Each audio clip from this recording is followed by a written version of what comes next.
Hey, how's it going, guys? It's Don. This is my filmmaker's commentary for 370. There you go. Look at that timing.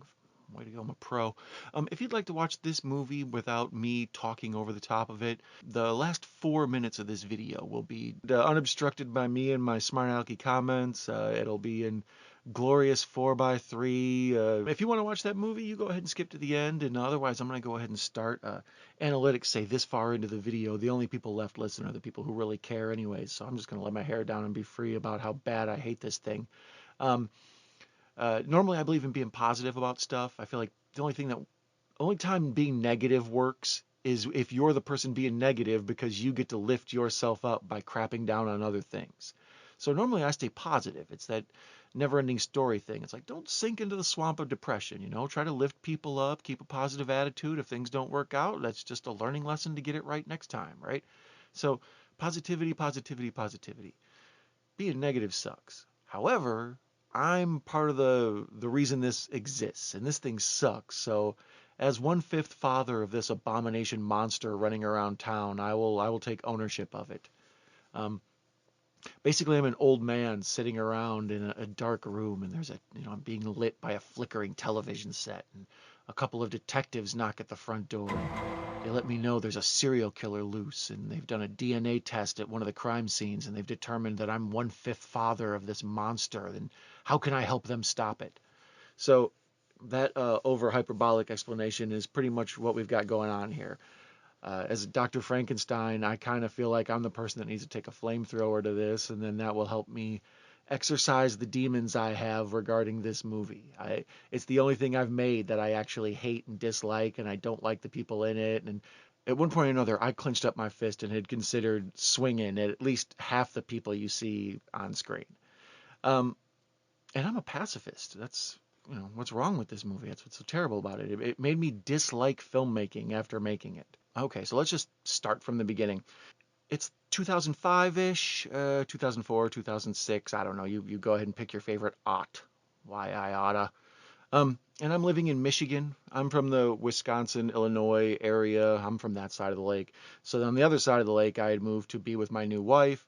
I was working for some corporate video store goons who went in and bought ma and pa video stores and turned them into a boring, sanitized corporate, cookie cutter, all the same garbage video store that nobody liked. So I was one of their chief assimilation robots, and I was working like 60, 70 hours a week for these creeps. And my ex-wife comes to me and she's like, my cousin and his friend are gonna be in one of those 24-hour film festivals. And I know you'd said that's something you'd maybe be interested in. She knew I would like making movies and was into filmmaking and all that. So she's like, it's gonna be him and this dude you met once, who was a documentary filmmaker. He made some, thing when he was off on like Christian missionary work or something. But he looked like, I don't know, the rapper Beck. He had long hair, except he was kind of like a mountain man. He's like an earthy dude. When I was in college, I had a bunch of hippie friends like that. I don't know, he seemed like a nice enough guy. So, her cousin's like this genius dude. He works for a renowned aerospace company. So between the two, I'm like, yeah, these sound like some folks I'd be interested in doing a 24-hour film project with. So I take off from work, and I'm only supposed to get one weekend a month off, and the boss is hassling me about taking it off during a revenue drive and all, just work crap.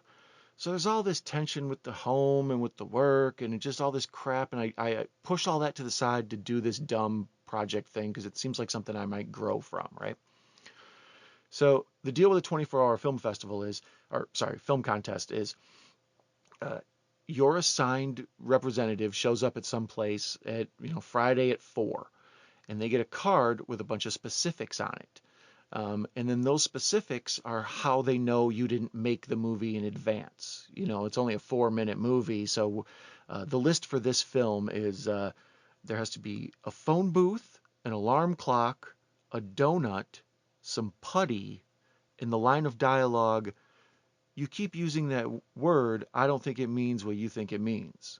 So, like, no matter what movie you pre-made, there's no way you can really cut all that into a 4-minute movie and create something, that can be followed.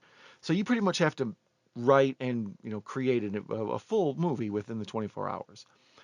Most of the contests I've seen since then, doing this one, are 48-hour film festival contests. Sorry. And I believe they did the 48-hour contest because too many people were zombified at the end of the 24 hours and probably trying to deliver their film at the very end. They crashed or something, you know? Like I had been awake for 36 hours or something by the time I was finished leaving this movie. So you can imagine part of the reason I hated it is I was just overtired and cranky, and these people's bullshit behavior was not anything I was up for dealing with. So most of the new ones I see like around here, around the Milwaukee area, are always for 48 hours. So I imagine that's probably why. So uh, I show up at 6 o'clock. You know, we've got our information. I work all day. I go home, take a shower. You know, quick drive through Wendy's. Pull up to this strange house on the other side of town. Go inside, meet two people I barely know, and then three people I don't know at all. So this is a real situation, right? So at first everything's going real well. People are being nice. They're treating each other respectful. One of the dude's wife, the earthy documentary guy, who now doesn't look like Beck anymore. Suddenly the rapper, he looks like kind of like a beaver.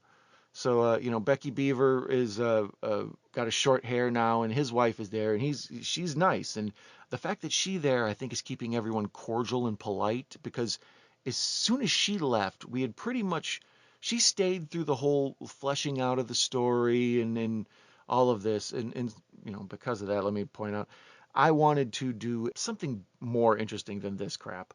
I wanted to do like maybe a bank heist or a diamond heist, some sort of Tarantino crime thing. I wanted to do maybe a horror movie because it was near Halloween time. This was in the fall. Some at least something creepy and eerie with a thriller. I find it's way easier to get those tones going in 4 minutes as opposed to this like melodrama tone poem thing these guys got. Um, I kind of find this movie itself it reminds me a lot of those when I was a kid there were these commercials for the Mormons, the Church of Latter-day Saints, and it would just be like this vague commercial like help old people carry their groceries or be nice to that weird lady in the wheelchair or whatever. Like just be good people. And that's what this video reminds me of. It's called 370 because it works on the idea that if you put good out into the world, it'll come back around plus a little bit more. And just as I said that, I could feel like a couple of droogs come in and put the boots to my inner child. Like that killed me slowly, just saying it with like that enthusiasm and happiness. It's so gross. Like it's like the Barry Manilow music of videos. It, if there was stuff on an elevator, when you were in an elevator, this is the type of thing that would play on an elevator. It's so unoffensive and uninteresting and just uninspired. All the uns. As I said, we sat down and I'm pitching ideas that these people are clearly not going to go for. They want something real, bleh. And I'm like, well, whatever. I'm cool with whatever. So once guy's girlfriend leaves, or wife, I'm sorry, once she gets up and leaves, and it's just the five guys who'll be making the movie. And suddenly the tone kind of changed. Like at that point, a lot of the being friendly with one another started to become slightly shorter and a little more crisp. And then the main dude who's in the movie here with his tie out, and then the other guy who's bouncing around with the plaid shirt holding a cup of coffee. Those two dudes, Bucky Beaver and frickin' Eric Foreman from that 70s show, um, the two of them get in their car and disappear for like 20 minutes. So the one dude with the goatee, the Ugnaught guy, he's like setting shit up and messing with the camera. And then, my ex-wife's cousin is kind of just BSing with me and hanging out, and we're just sort of being friendly, and I'm kind of writing a skeleton of a script and doing various little things that are going to need to get done because this is 24 hours, got to get moving, time's a wasting. So these two dudes disappear, and I'm about to go into some reckless speculation, so I don't want to be legally liable for the slander I might say here. Um, they exhibited all of the behaviors of people involved in deviant behavior.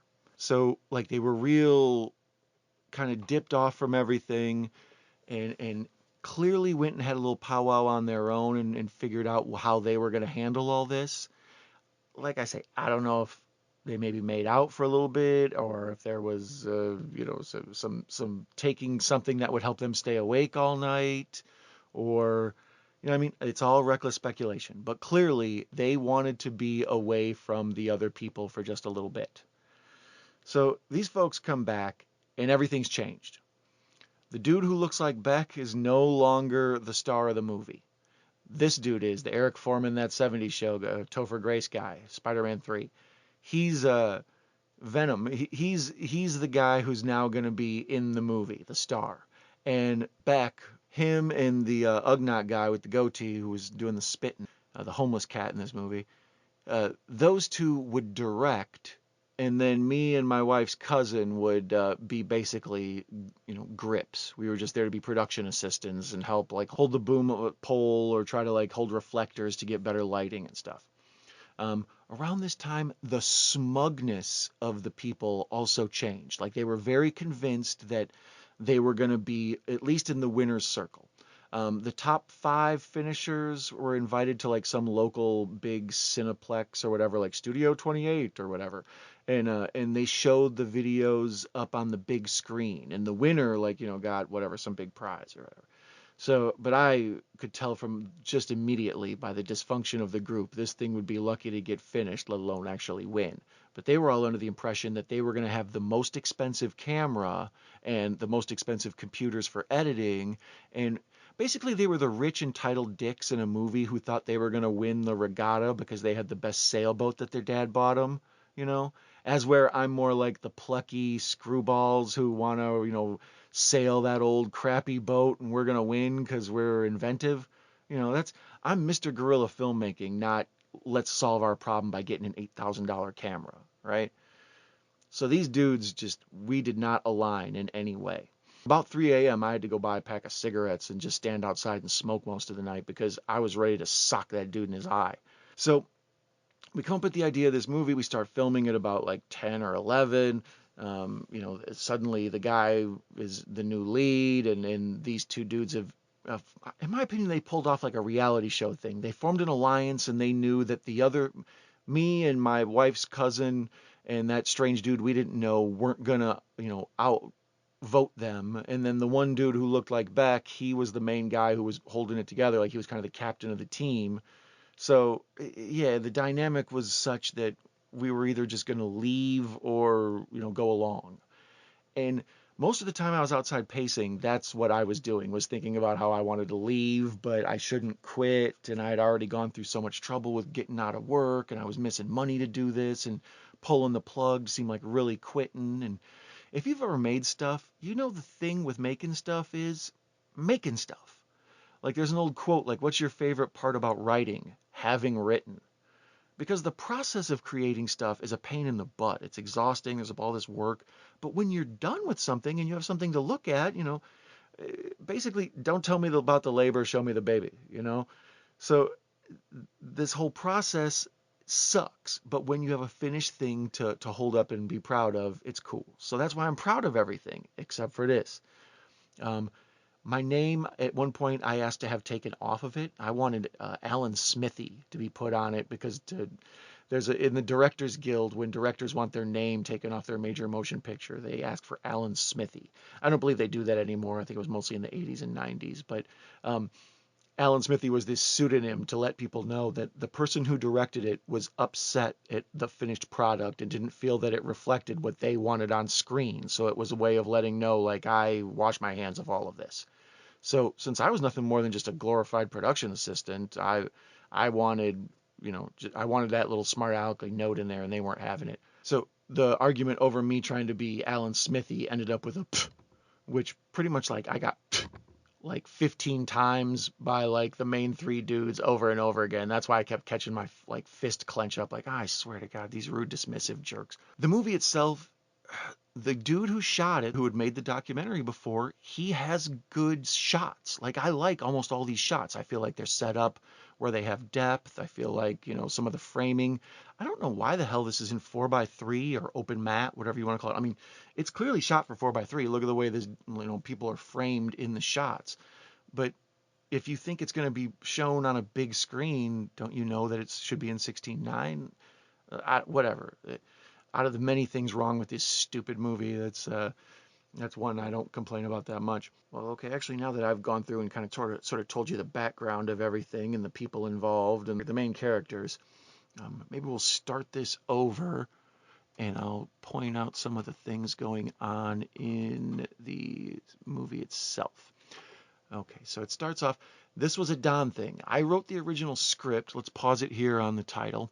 I wrote the original script after they came back from their little two-man being alone session. It was grown-up time for those two.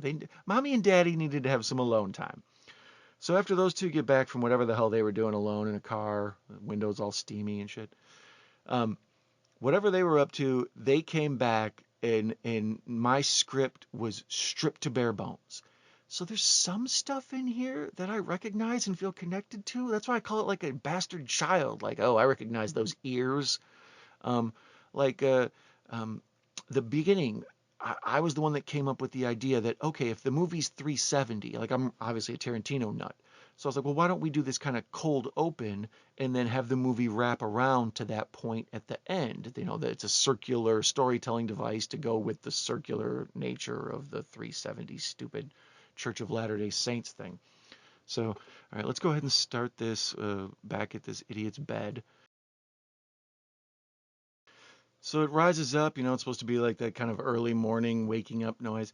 There's the shot of the alarm clock to fulfill the alarm clock requirement. Let's go ahead and pause it here on this note. All right, this note is very innocuous, but this was literally like a 10-minute argument because these morons had no clue about, maintaining time in a 24-hour film contest.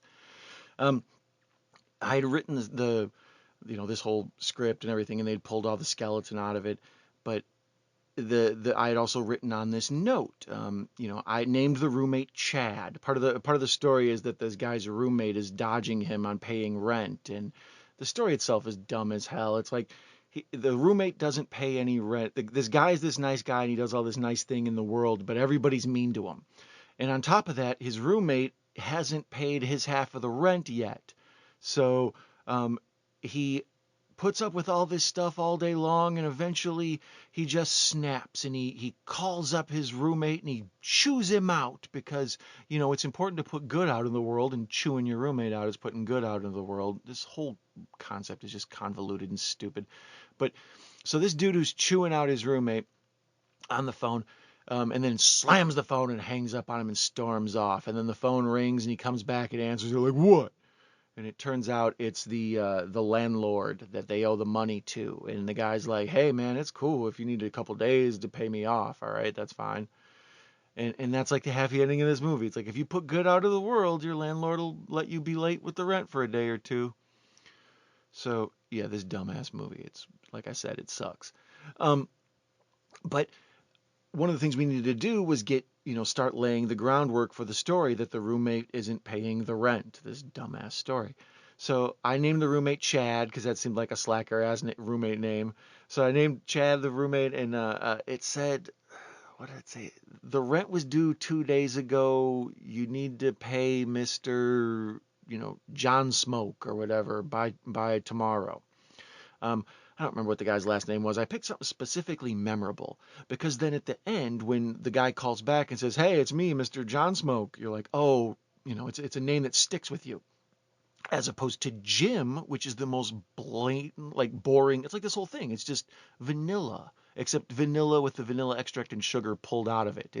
It's just bland, like just cream, yuck. And this was the 20-minute argument. I named the dude Mr. John Smoke, or, the landlord Mr. John Smoke. And they're like, well, that note's too on the nose. You wouldn't leave a note to your roommate that says you need to pay the landlord Mr. So-and-so. He knows who the landlord is. As if they've never watched a TV or movie before. It's like, yeah, it's called exposition, you dummy. So they want to argue about that. And they're like, well, I don't call my landlord Mr. So-and-so. I call my landlord Phil.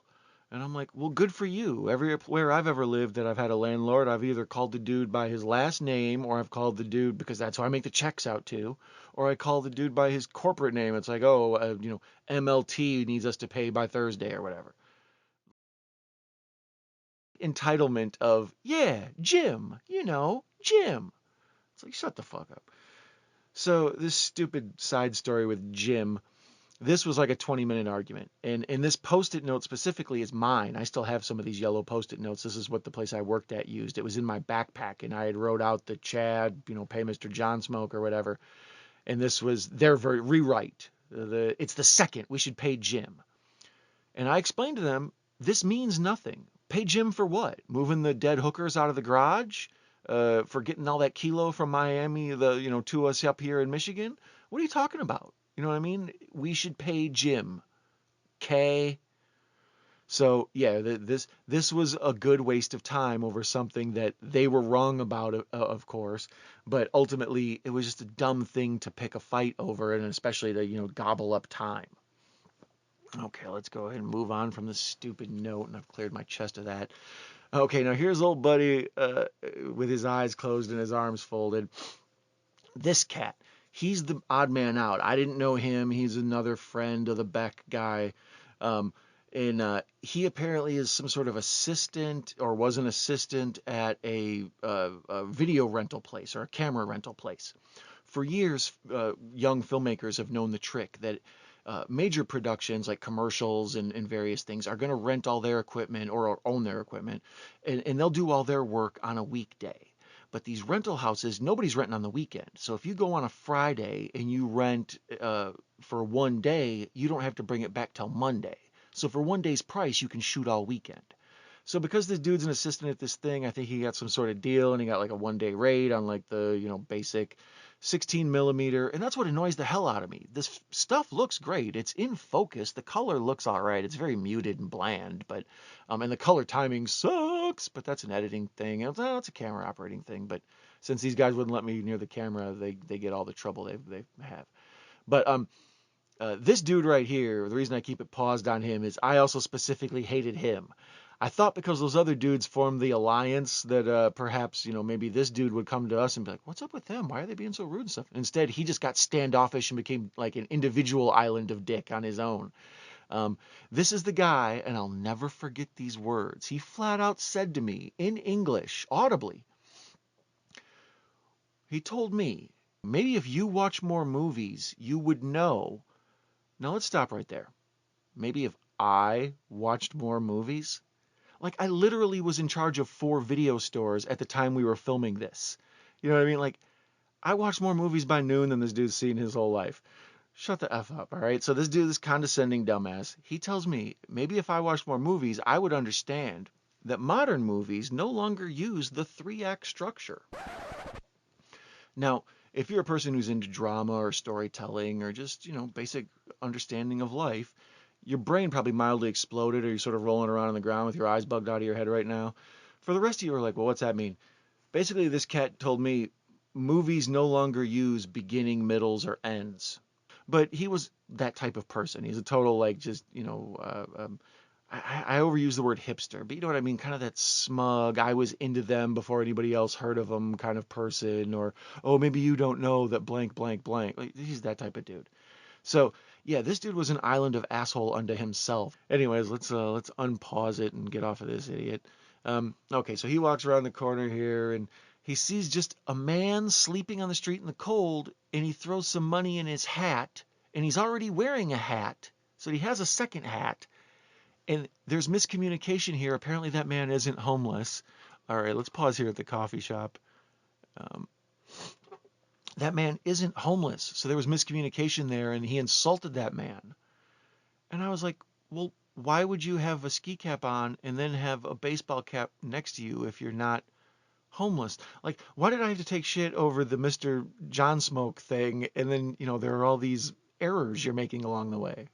I know why, because they wanted to argue and they wanted to be in charge of everything. Also, right now at this coffee shop, this is another one of the 800 times something stupid happened. They specifically chose this coffee shop to shoot this scene in because one of them goes there all the time. They were like, oh, I know the dude that works there. He's cool with me. He loves me. He'll let me do whatever. And then they're trying to talk on the way there. Well, who's going to ask this guy if it's okay if we shoot in there? And I'm like, well, didn't you just say he loves you? He's like, yeah, but I don't want to, endanger that relationship. It's like, you have a relationship with the dude at the coffee? Whatever. So I said, well, I'll be happy to go in and ask the dude if we can shoot him, around Like, I'll let him know. We'll be courteous of his customers and everything. And they cut me off right away. And one of them, I think it was this main Eric Foreman looking mug, made a comment about my black scent, like apparently referring to the fact that I speak in like a poorer, I'm lower crust in the way I speak, and that it wouldn't be, my black scent as they referred to it. And that was the time I thought about, I was in the back seat. I thought about punching a dude driving in the back of the head. We get there, and the guy who normally runs it, who they seem to think they're good buddies with, isn't there, and the dude there's black. So now they can't come to me and say, "Oh yeah, go ask old buddy if it's okay if we use his place." They have to they can't concede. They've already dug themselves a hole. Like, we're going to do it. So once again, Eric Foreman and Beck go over and have a discussion and try to figure out what the hell, who's going to go ask. So eventually, one of them figured out a game plan of what he's going to say. And I just walk up to the dude and I was like, "Can I get a hot chocolate?" And he's like, "Yeah." I was like, "Hey man, we're making a short movie. Is it cool if we shoot in here?" And the dude's like, "Yeah." And they both looked at me all mad as shit. So the whole time we were in there, I'm making small talk with that barista, and me and him are like pals and being friendly after they told me I wasn't supposed to speak on behalf of the group and shit. So yeah, in general, it was just one of the many times they ended up looking really stupid and smug, and the way they view the world backfired on them. On a side note, that's my phone he's using. Every time I see the little silver phone, I remember letting him use my phone, because even though the dude had an $8,000 camera, somehow he didn't have a cell phone. So um, God bless a flip phone.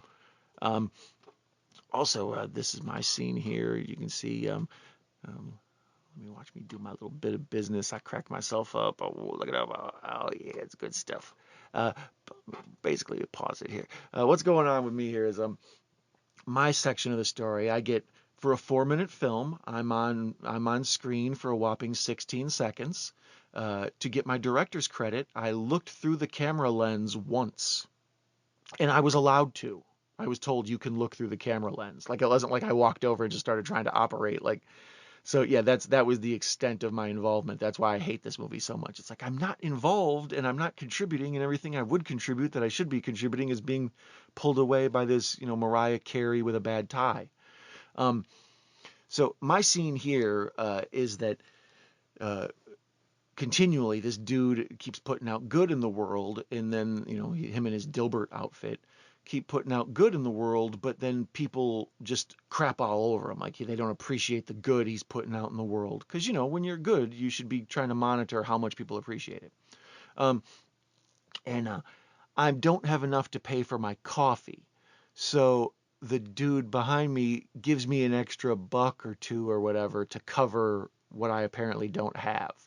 And instead of letting the guy cover the difference and keep the change, I realize there's enough now to bump my order up to a large.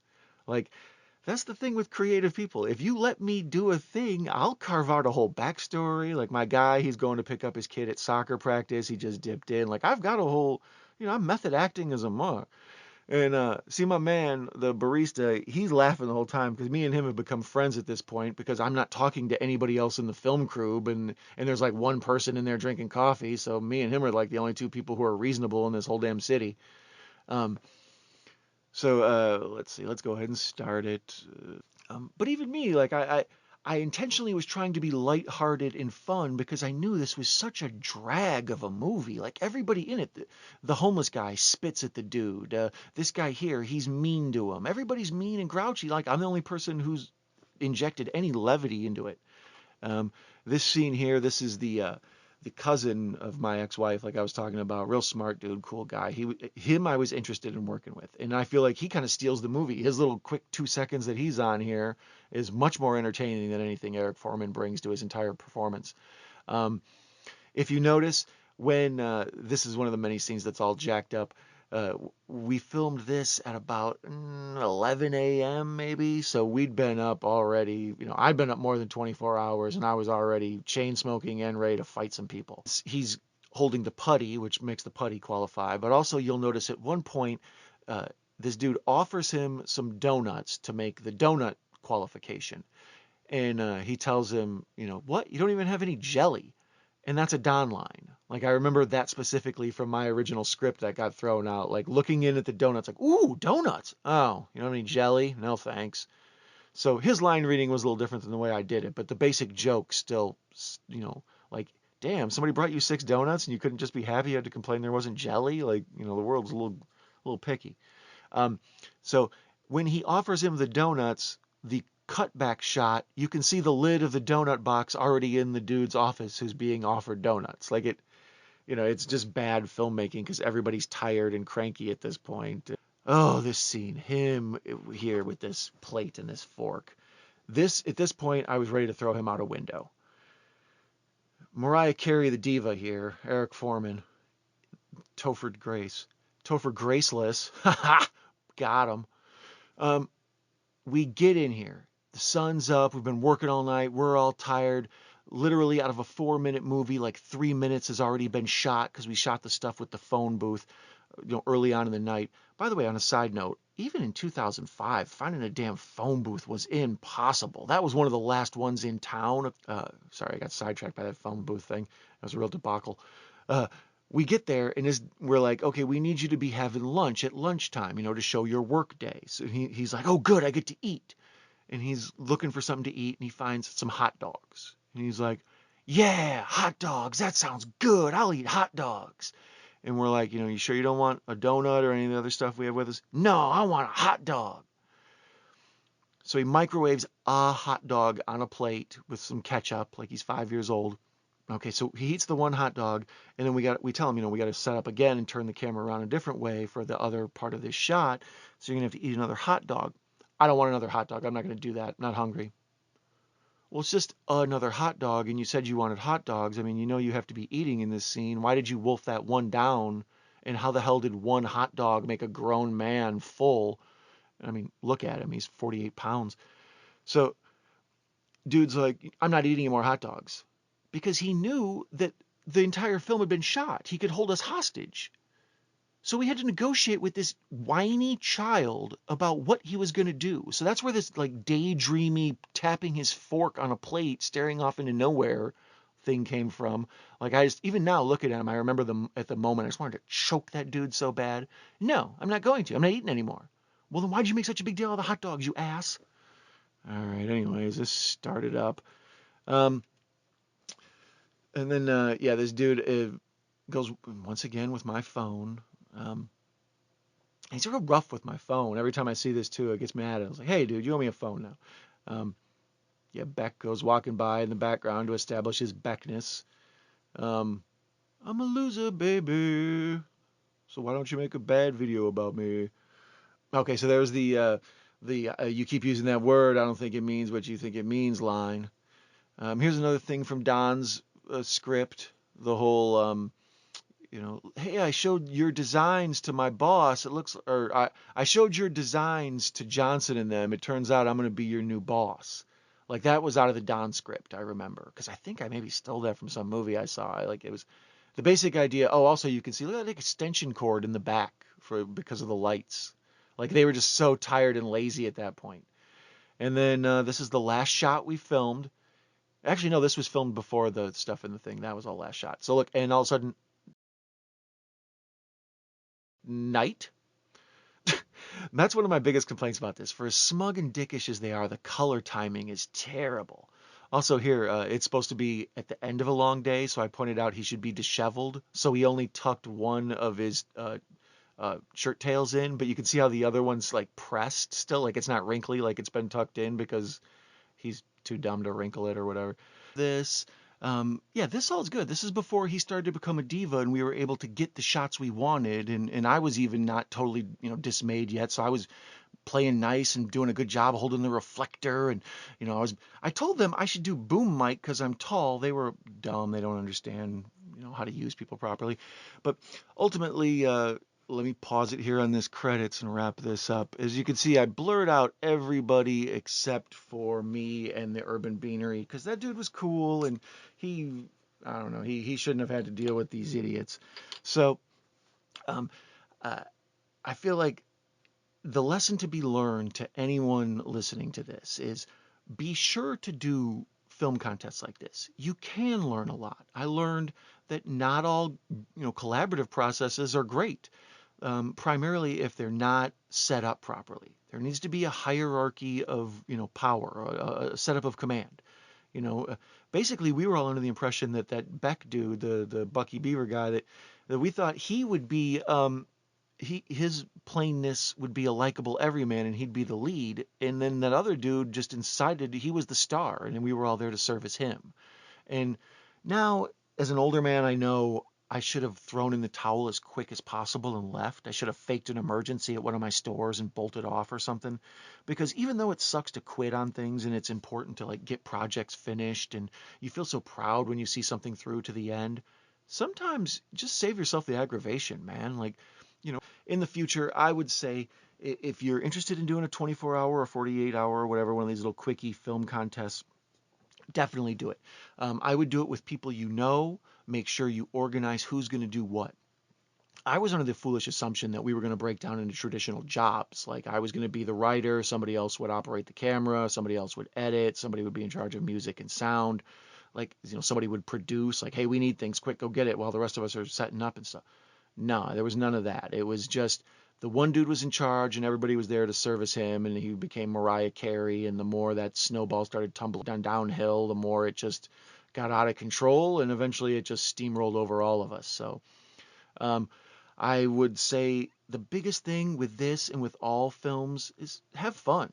Like, unless you're going to get a whole bunch of money and you can tolerate a lot with a lot of money, but for free, make sure it's fun. All right, I'm going to wrap this up and we're going to go ahead and start this stupid movie and you can watch it. No, it's 4:3, originally in mono, now in stereo, originally in 480, now in HD, thanks to me.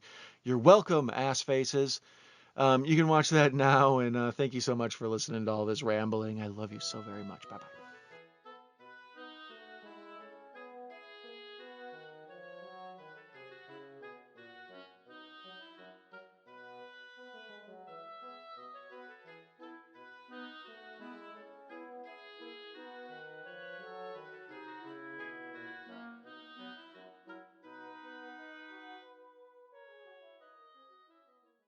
I don't want to hear any more excuses. That's it. All right?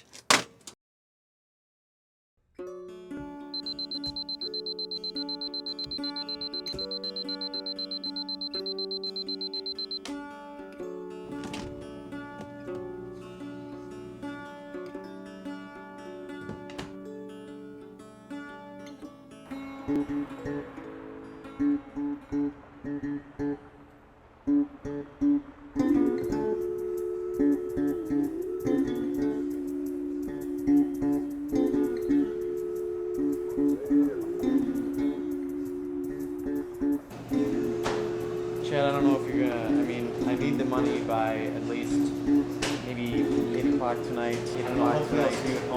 Maybe.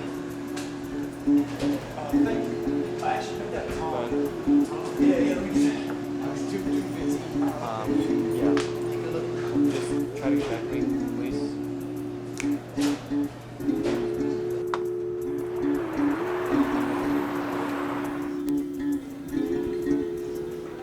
Hey, Bill. I got some donuts. Would you like one? You don't even have any jelly filled. Okay.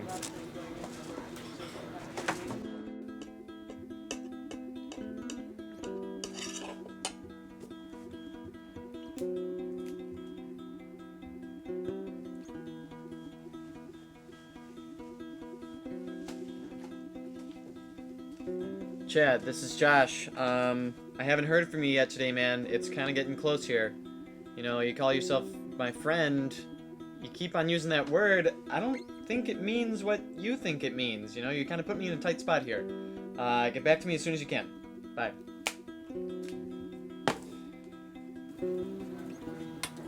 Hey Josh, What's up? I gave those designs that you showed me last week to Carlson upstairs. He really liked them. Looks like I'll be heading the whole project. Guess this kind of means I'm your boss. Anyway, I'll catch you later. Yeah.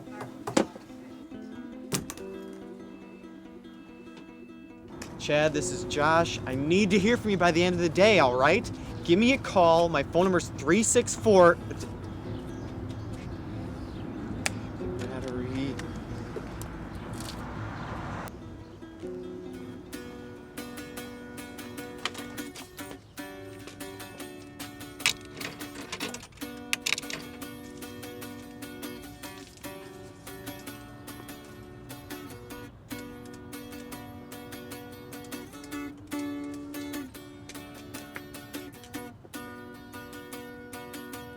Finally! I've been trying to get in touch with you all day, and frankly, my patience is running out. Jim has been unbelievably generous with us, and I have been trying to be as bright and shiny about all this crap, but no, listen, alright? If I do not have that money in my hands by the end of the night, that's it. You're out. I don't want to hear any more excuses. That's it, alright?